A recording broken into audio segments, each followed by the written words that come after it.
Okay, we're just recording. So let's start with how the pandemic has been affecting your life.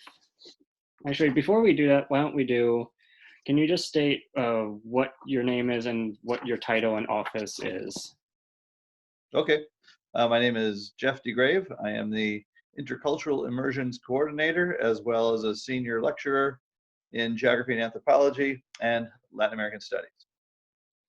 All right, so then let's start just on a small level. So how has the pandemic just affected your own life, so daily life? I don't go to work anymore. I work from home. Learned lots of new technologies for virtual communication, some better than others.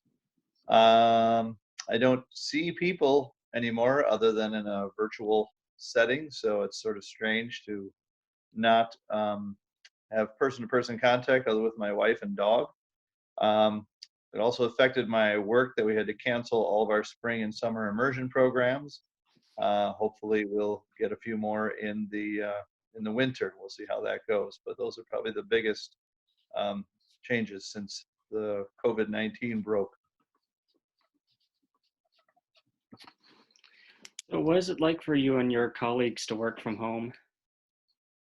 Okay, it's got its pros and cons, I guess. You don't you don't have to be anywhere for a meeting because all the meetings are in your living room or your bedroom or whatever. So that's helpful. We're learning new technology skills, thinking of different ways to solve problems than person to person. So those are all uh, pros, certainly. The cons are, yeah, not having human contact. There's certain things that are just more time consuming and complicated to do through the virtual world than person to person. We can't like give someone a piece of paper to sign anymore. So many of the documents that I get involved with require multiple signatures, and that has become more complicated because you can't just hand the same piece of paper from one person or one department to the next department to the next department. It has to be done very differently, and so all these other systems have to be built to cover that. So um, yeah, so those are probably among the biggest day-to-day issues. When was the last time you were allowed to be back at the university? um, I I can go to the university anytime, I suppose, because I have a key to Schofield. And sometimes I'll find that I don't have the physical documents here at home that I need them from work. So I went in there last week for an hour or two just to take care of things that I couldn't do at home. I live close to campus, so it's not that big a deal. But I don't know that it's that I'm disallowed to go to campus, but they strongly encourage us not to go to campus. But of course, because nobody's on campus, I'm actually around fewer people there than I am at home with my wife and dog. Um, so I guess I don't really think of it as being overly significant either way.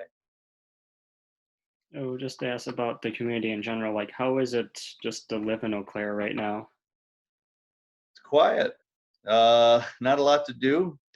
Like the restaurants are basically closed. The bars are closed, and in a college town, those are two huge industries. Students aren't working. A lot of them have left town because they don't have any jobs here anymore in the food service industry. So it's and the hotels are empty. I mean, there's a couple taxis here and there, but as far as the city goes, yeah, it's really quiet, which is sort of unsettling. But I do see a lot of people out on the bike paths and parks and stuff. So people are getting outside, but they're just not spending any money basically, and no entertainment as well. Like Pablo Center is basically closed as well. So what all has remained open? Do you know? Um, Certainly, uh, government always survives, right? Oh yeah. And then many restaurants and bars have gone to carry out only, so you can buy beer to go, not in a glass, but in a can or something, or a growler or whatever. So a lot of the places that were sit-down places are now selling things strictly to go or deliver curbside, as they call it. You pull up in your car and they deliver it out to your car. So a number of places is just shut, but other places um, are trying to do the best they can with basically carry out as opposed to fine dining, and any restaurant that does fine dining is probably closed. So switching to the effects on your office, what programs have you been working on recently that have been drastically changed? Well, that's sort of a strange question for me because the ones that have changed dramatically have been canceled, so I'm not working on them. So if I'm working on them, that means they're not canceled. So then therefore there isn't really any change. So all the spring and summer programs were canceled, but now is the time where we have applications open for winter programs. So we're just hoping that winter programs will take place, and we have no idea if they will or won't, but we're going to move forward as if they are, and hopefully students will be able to travel again this January. So when do you think you know if winterim would have to be canceled or not? Of course, this is a That's a great question that question. probably can't be answered, but Right. Um, well, this probably relates to a question you asked previously. Is probably the one of the most difficult parts of my job now are the unknowns of what's going to happen and budget cuts. And for example, our immersions assistant Kim Reed is going to be on furlough for 2 months this summer, like not come to work at all for 2 months. So these are the kind of impacts that it's having around the office. So one of the unknowns is maybe they'll want her to stay away for 3 months, or what happens if we don't open for fall semester and we're still online in fall? How does that impact winter programs? So from what I understand, we'll be learning by the latest at around, I want to say July 6th or something of this nature, the state of fall classes, hopefully sooner. And then if we open for fall, then we'll have to see how it goes. Just because we're open for fall doesn't mean it's going to go well. So ultimately, I probably won't know about winter until at least fall. so there so there's been announcing for UW system budget cuts and program closures. Do you think your office will be affected by this? You already said something about someone being furloughed.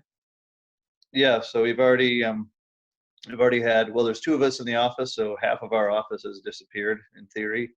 So that's already made impacts. And then if the winter programs get canceled, then that would obviously be a funding cut, because all those funds that would have gone to winter programs would then, we wouldn't be using them, so they would go back to the university, which is fine.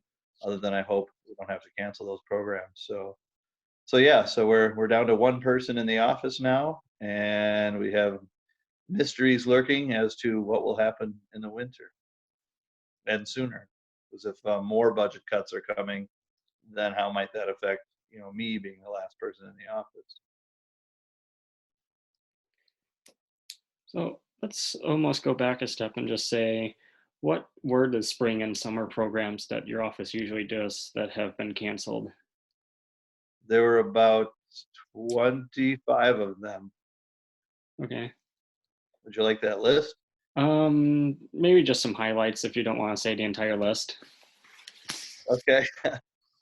So one of them was the SETS program, for example, that you're familiar with. That Right. was canceled. Programs to China, which would have taken the form of an IFP, which International Fellows Program. So it was a research opportunity that students didn't get to do, and it was fully funded for these students. So they thought they're going to be spending 3 or 4 weeks in China doing research and being fully funded, and now they're going to be home, working at the golf course or whatever they do. Also, we had an immersion program to China that was canceled. We also had 7 spring break domestic immersions programs canceled, and those were canceled about a week before spring break. So everything was a go up until the second week of March, and then right around St. Patrick's Day is really when sort of the big changes occurred on campus, and we closed the university and all that. So they have programs from across the U.S. as well as international um, programs, whether they're domestic immersions, international immersions, as well as research immersions. Yeah, about 25 programs were canceled between spring and summer. Then there's So also the study abroad office who had to recall all of their students. That wasn't my office, but it just gets the layers of complication were so much greater for CIE, the Center for International Education. So because I canceled them before the students left, whereas their students left in the early part of February, so they had to recall all kinds of students from every, not every country in the world, but dozens and dozens. So it got rather complicated, let's say. So do you have to help them with the recall, or were they able to handle it on their own? Uh, yeah, they're able to handle it, and I offered, but they seem to have it under control. They have a much larger office with many more people than we do. So I took care of the immersions, and they took care of theirs. But certainly, I had an easier time of it than they did. So what was the progression of the cancellations? Was it just we'll cancel spring break first and then see where the summer goes, or was it kind of all at once? It was a bit of a mixed bag because some folks, as soon as they heard about the uh, the COVID in China, so we had these programs going to China, which was probably first on the global radar of where you would find, incidents of COVID.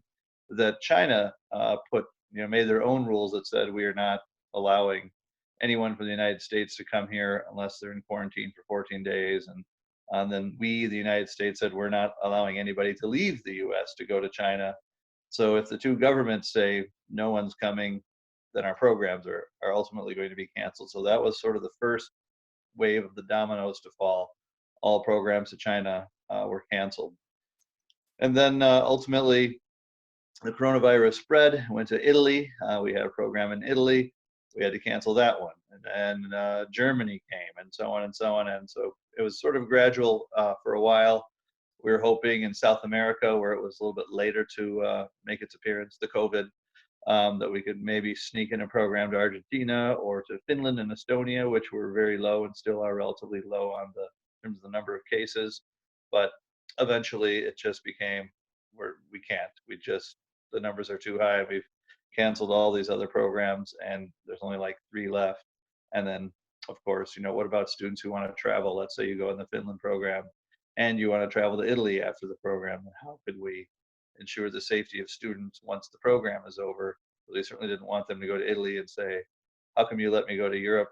I got sick now as a result." So we just said, it's best, it's easiest to cancel it all. And then we eventually, Donald Trump said no more flights in or out of the EU, and then no more flights in or out of Ireland and the UK.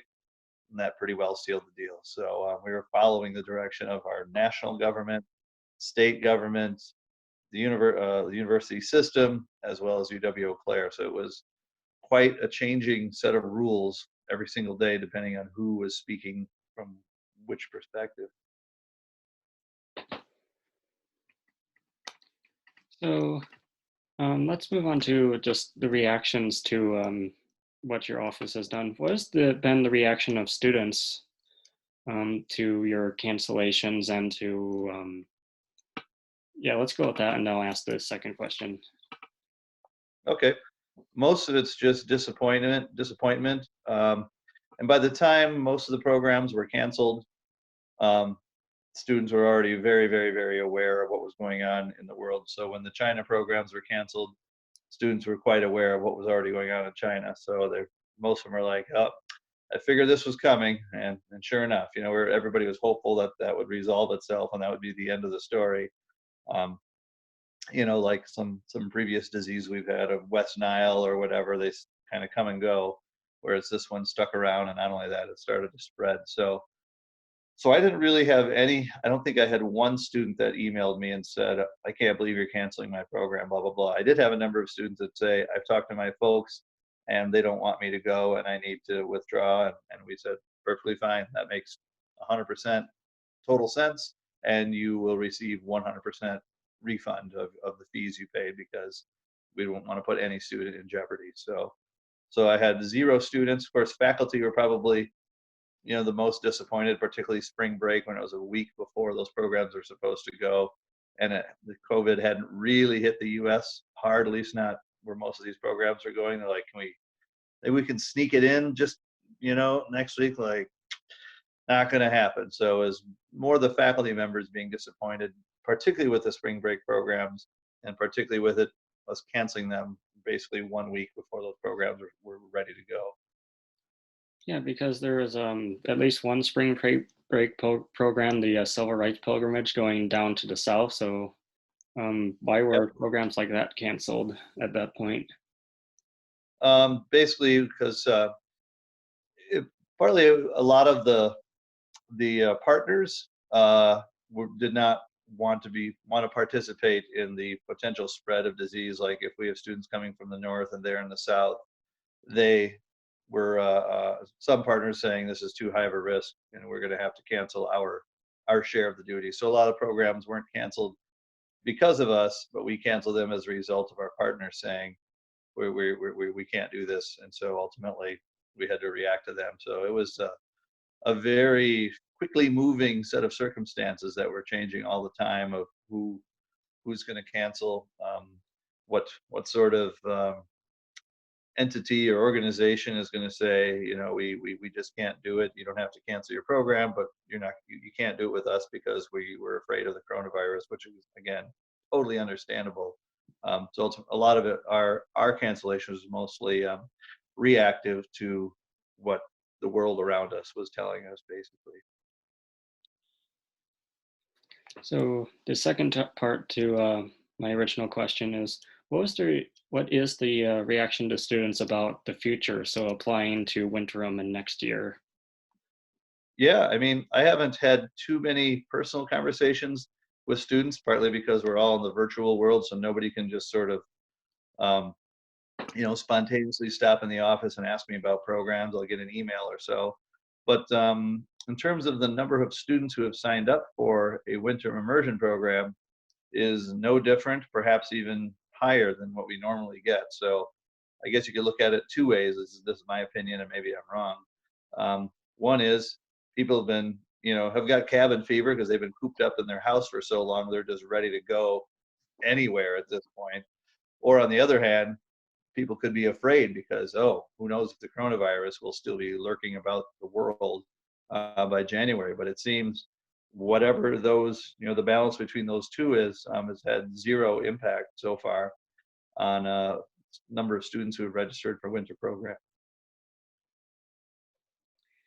So will there be any, shall we say, preference to those who had already applied for next year, or is it just going to be just open season again for next year's applications? That's a good question. We haven't really thought about that, but ultimately, actually, remember rephrase that. I know what you mean now. So strike that from the record. All right. Yes, if you were involved in a program this year that was canceled, you're automatically rolled over to the next year, and then we'll sort of fill in the missing pieces. If let's say 3 students graduated this summer, obviously they can't go in the program next year. Then we'll say, hey, we've got 3 spots open. But yeah, any student that's still around is they're already enrolled and accepted and all that, and they don't have to reapply. I shouldn't say everyone. Many students decided to take a refund because they didn't know what the world was going to be like a year from now. And so they just withdrew their application, got a refund, and would be reapplying next year. So it's a mixed bag. Okay. So then what has been the reaction of your office staff to what has happened? What do you mean? So like how they processed and what do they think of what is going on? So between the cancellations and now having to be furloughed. Oh, right. Yeah. I mean, it's tough. It all is understandable. I mean, it's a virus that has killed however many, you know, hundreds of thousands or tens of thousands. I don't even know what the number's up to now. I just wrote it down beforehand. The total deaths in the world is like over 267,000, and US is now over 75,000, according to Johns Okay, Hopkins. right. Yeah. Okay. Yeah, that's what I was thinking of, the US number in particular. But yeah. So for all the tens of thousands of people that have, died from this already, and obviously we don't want to put students at risk. Um, so everybody's trying to do the right thing, but at the same time, by stifling our economy and obviously reducing the amount of taxes like businesses are paying on sales tax and all that. We are funded by the taxpayer. So it's, on one hand, you want to do the right thing. On the other hand, there's going to be repercussions. Kim in my office has been incredible and super understanding, and is just sort of taking it with a grain of salt. And we'll see how it goes. I mean, I think both she and I, and we've had other student interns in the past as well, but we haven't seen those folks in a long time. It's just all an unknown now. And again, that's probably, of all things, that's probably the most unsettling, is the unknown, the financial unknown, whether programs are going to go in the winter, whether school is going to be opened as normal in the fall, and all these sort of things. So that's the main cause of stress for sure. And lastly, what have you heard from the university administration? Like, have they reacted to anything that you've put forward, or has all your orders just come from them? Well, actually, I'm on part of the emergency management team, which includes the chancellor and a number of other people. So I get to participate in all these meetings where decisions were made of, okay, what are we going to do next? So ultimately, I've had very direct access to the decisions that have been made, and I will give the chancellor great kudos for being very transparent, participatory, and very, very open to suggestions and ideas from everybody. I have been very impressed with the leadership the chancellor has brought. It's been very democratic too. I should throw that in there. The decision-making process for everything, like to close school or to cancel immersions or to do whatever, it's all been very, very open, and to me anyway, very democratic. So, like all those announcements back in March from the university, you were a part of the team that decided on those things? Um, it's a little different than maybe what I'm describing, but there's a team of, I want to say, I forget how many people are on the committee. I don't know, maybe 40 or something like that. And so we were broken off into groups, like facilities was over in this group, and housing was in that group, and financial aid was in this group. And so all these subgroups worked on their own sort of specialty. And then when the subgroup came up with their thoughts, it was the best way to approach. They presented it to everybody, including the chancellor. We all went through all the iterations, and then decisions were made. So basically, the chancellor instructed those with knowledge and experience in a particular category to sort of walk and talk through everything, and then based on their experience and knowledge to present that as, okay, here's what we think would be our possible solutions, which ones we think will work best or not or whatever. And then, they would field questions from everybody else and this sort of thing. So it was very collaborative, and we all worked together in our individual groups, the small groups, and then we would expand that out to the bigger groups, including the chancellor. And what group were you a part of? International. Okay. So would that, I take it that would deal with the international programs of both your office and the CIE? Sorry? So international was your office and the CIE, like that sort of topic? Yep, and they also had SIEGE, the Council for Global Engagement on campus, which arranges lots of international activities. Also, we had a person from health, because of traveling and the spread of the virus, because that was a global, looking at the spread of the virus as a global issue. So we had someone from Student Health Services and risk management, I believe. I'm trying to think who else was on our committee, but there were about a half dozen of us, give or take.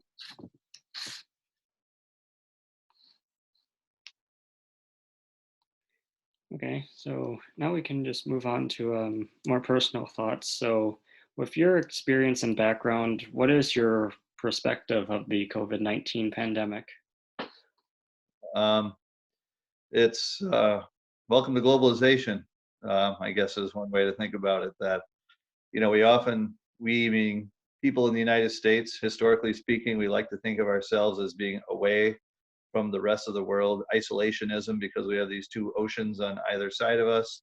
And, we've had that foreign policy for years and years and years. And certainly, when you think of globalization, maybe we think of clothes or cars or whatever, but disease is maybe the first time in 100 years that we've thought about disease having a major impact. We talk about the Spanish flu from 1918, and of course, a year ago, even we might have said, well, that was 1918. Of course, this disease spread. They didn't have all these modern, technologies and inoculations and blah blah blah. Well, here we are, 21st century. It's the same story all over again to one degree or another as what it was like in 1918. So for me, from a global and historical perspective, it's sort of a numbers game that eventually, with enough variations and mutations of various viruses, sooner or later there's going to be one that takes over a large area and impacts a huge number of people. And so I guess it's a statistical probability. Of course, we can also look at our president cutting funding for the whatever various medical groups like the Pandemic Research Institute or whatever it was called, and the CDC in Georgia, and so on and so on. So we can look at it that way as well about looking at the impacts. You want to cut funding and save money, that's great. Everybody loves that. But what happens if you cut too much? Then perhaps maybe we would have found out about this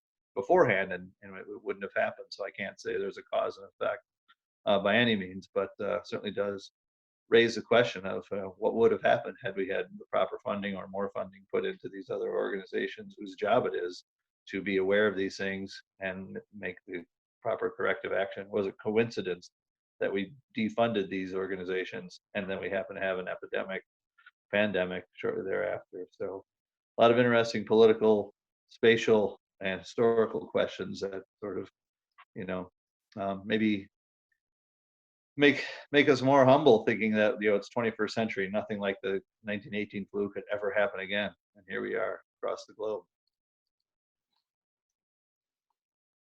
So I know you've already said this multiple times, but I'll just kind of ask this question again just to have it all in one place. What do you think the strengths of the university have been during this crisis? I think that our university has shown great, exceptional leadership, I would say, in just dealing with all the unknowns. I mean, there are just so many variables, and there were a lot of variables 2 months ago.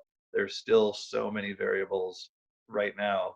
When I'm part of these meetings with the emergency management team, it's just incredible when you try to think, okay, what if, what if, what if, what if, what if? You cannot account for all the variables and how those may or may not affect us in a dramatic way. So leadership has been amazing. Um, Technology, the folks who support technology have been, I can't imagine what their jobs have been like, assisting with everybody, every student and faculty member and staff member on campus with their technology learning curve, we'll put it that way, over the last couple months. So those folks, the technology and technology people have been amazing.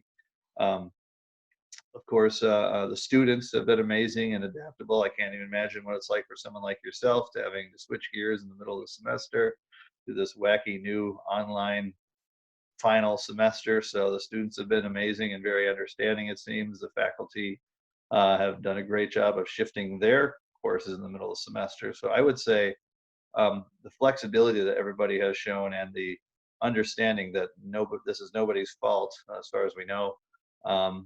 But the understanding, like, okay, none of us can control this. None of us would wish this. We're all in it together. So a lot of understanding, kindness, care, flexibility, all those things that make it all go, basically.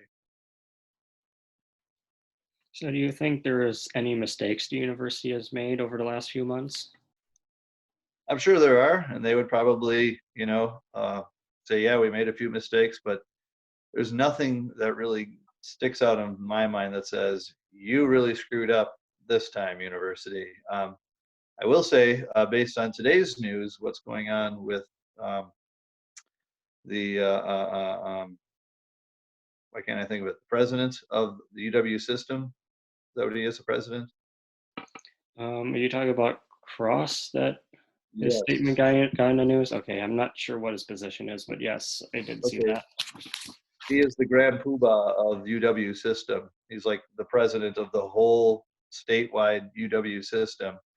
And today he made a very interesting announcement. And so I feel like that is an up and coming massive mistake, but that's nothing that our university did. It's the leadership of UW system.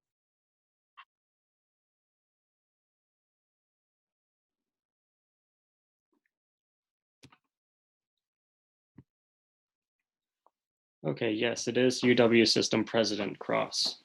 President, yes, okay. Yeah. Yep. Okay. And switching to, what do you think the strengths from the more national level has been that you've seen?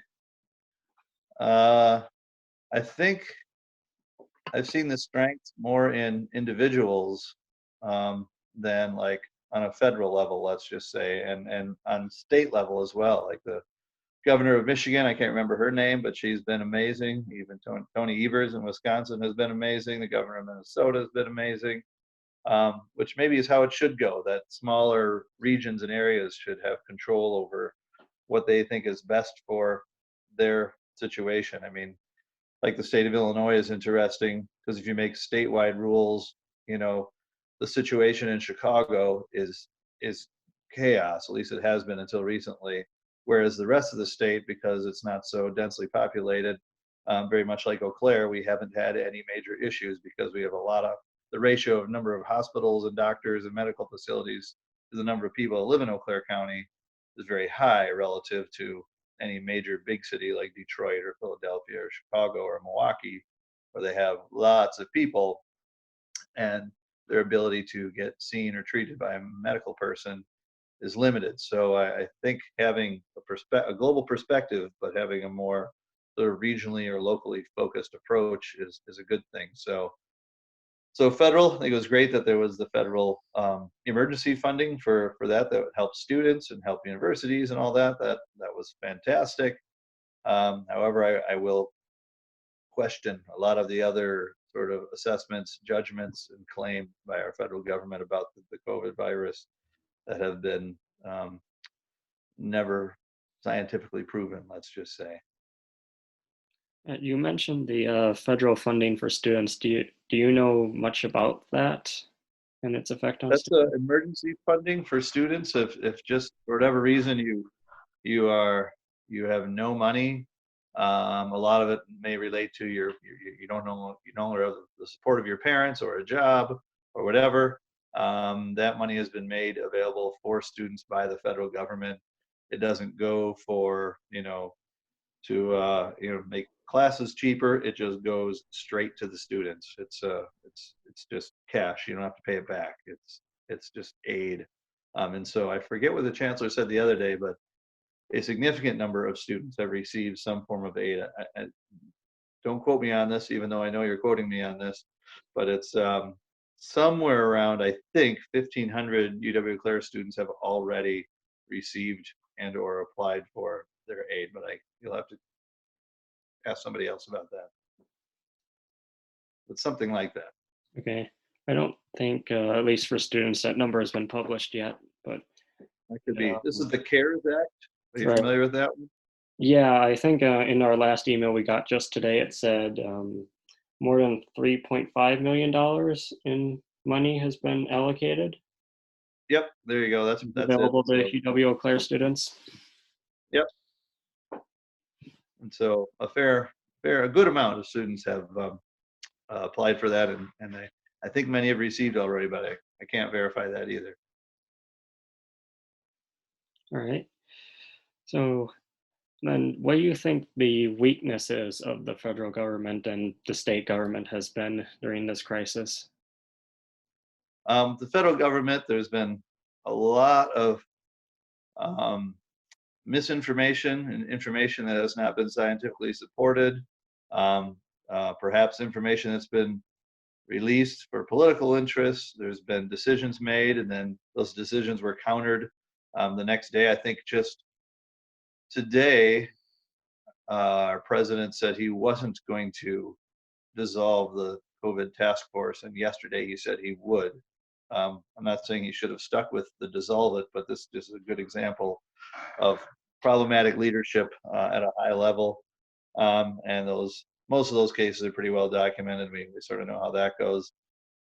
As far as state level goes, I mean, probably depends on which state you're in. Is a really how it goes from state to state. Some like Iowa, for example, they didn't do the quarantining, and they have among the highest rates of the virus in the country. So they're an example, in my opinion, of a government that maybe didn't do enough. Was it South Dakota is also maybe another one of those states? I'm not 100% sure. Yeah, I don't think they've ever officially closed down. Yeah. So, I mean, I would say Minnesota, Wisconsin, Michigan, those three states come to mind right away that have done a good job in my mind anyway. So I think just lastly, do you have anything else that you'd like to say on this issue? Just any random thing you'd like to say or something that you couldn't fully express earlier? Yeah, I'm hopeful that science will rule the day, whether that's through a vaccine or through information that is shared with the public to help everyone make the best decision. But really, I think the bottom line is we need to depend on science and not intuition, suspicion, or extreme thoughts of what if, what if, what if. We can get caught in that sort of rabbit hole, infinitely almost. But if we rely on science, and hopefully science is working to find us a vaccination or a cure, whatever word you want to use, I think we'll all be better off with the help of science rather than whatever other means of knowledge that have been shared. All right. Well, Dr. DeGrave, thank you so much for being interviewed today. Hey, thanks for having me, Glenn. It was great to see you again, and I'll be interested to see how the end result of your study. Yep. Yeah, I think All right. next few, I'll stop recording. Wherever the button is for that.